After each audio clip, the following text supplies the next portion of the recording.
Hello, family. This is Omar Calvillo with From Wrong to Strong Ministries, and welcome back to another devotional. Recently, as I was reading through the Gospel of John, these verses captured my attention in a fresh way.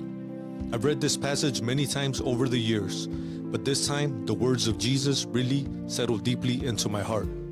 What amazed me most is that the very first recorded words of Jesus in the Gospel of John are not a sermon, not a command, and not a miracle. It's a question. In John 1:38 through 39, Jesus turns to the disciples following him and says, "What do you want?" Some translations word it, "What do you seek?" Think about that for a moment. The very first red letters spoken by Jesus in the Gospel of John are, "What do you want?" That is powerful. Jesus turns to the two disciples following him and immediately asks them a heart-searching question. What do you want? What are you truly seeking? And the truth is, that question still confronts every one of us today. Why are we following Jesus? What are we really seeking? What is it that we truly want from him? Some people want peace, some want purpose, some want healing, and some want answers. Some simply want relief from pain. But Jesus lovingly causes us to examine our motives before anything else. The disciples answer him, "Rabbi, where are you staying?" In other words, we want to be with you.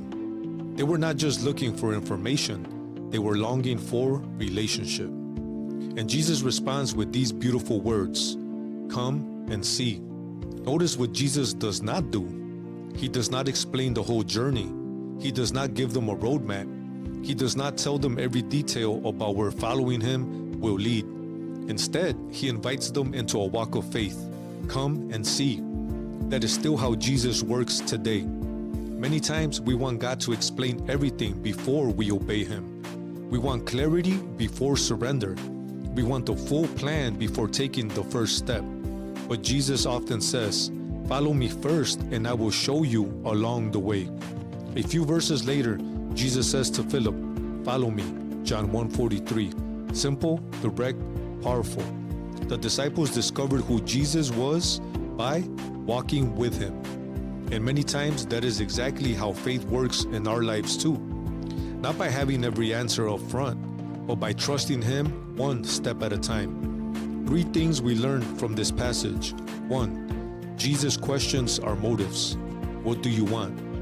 What do you seek? Jesus already knew the answer, but he wanted them to examine their hearts. Why are we following him? For blessings?